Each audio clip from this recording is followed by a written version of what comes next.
Let me tell you a harsh truth. Even if humanity discovers thousands of habitable planets, we might still be unable to truly colonize them. This isn't because our spaceships aren't fast enough, but because we may have fundamentally misunderstood the meaning of colonization and the invisible barriers the universe places before us. Barriers we may never overcome. Suppose we could send humans to these distant worlds. The first obstacle we would face is the deadliest: biology. Our immune systems have evolved over billions of years in constant interaction with Earth's organisms, developing highly precise defense mechanisms capable of recognizing and responding to every threat in our environment. When humans step onto another planet, even if its temperature and water resources seem ideal, the air may contain life forms with entirely different biochemical structures. For these organisms, our antibiotics and vaccines would be completely ineffective. This isn't merely a matter of infection, it's an absolute biochemical disadvantage. Even if we somehow survive this first challenge, the next obstacle is gravity. Our bodies are almost perfectly adapted to Earth's gravity. Imagine being on Mars, where gravity is only 0.38 of Earth's. Every jump would feel like slow-motion flying. Generations exposed to this reduced gravity may develop bodies incapable of handling Earth's gravitational load. Now imagine a super-Earth, with 1.5 times or more Earth's gravity. Moving would be excruciatingly difficult, and the body would struggle under the immense weight.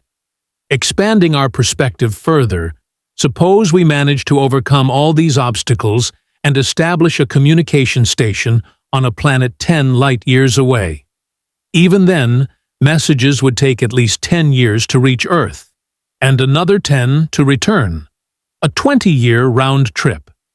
This means every colony, from its very beginning, would face absolute physical and communicative isolation.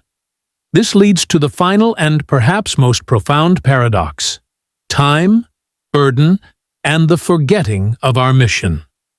Even if we design ecosystems capable of lasting tens of thousands of years and supporting multiple generations aboard a generational spaceship, how can we ensure that 50 generations later they will still care about their ancestors' goals? For them, Earth might be just a myth, and their entire world would be that cold, metallic ship. They would develop their own society, beliefs, internal conflicts, resource crises, and technological losses. Any disruption could make them forget their original mission entirely. The enormous effort of a civilization wouldn't result in the birth of a new world, but in a civilization lost over time, forgetting its origins.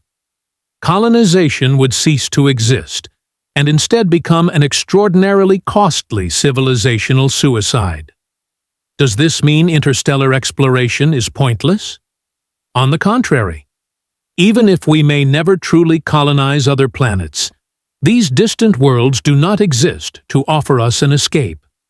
They exist as a mirror, reflecting the uniqueness of Earth's environment, the complexity of life's evolution, and the precious and fragile nature of human civilization.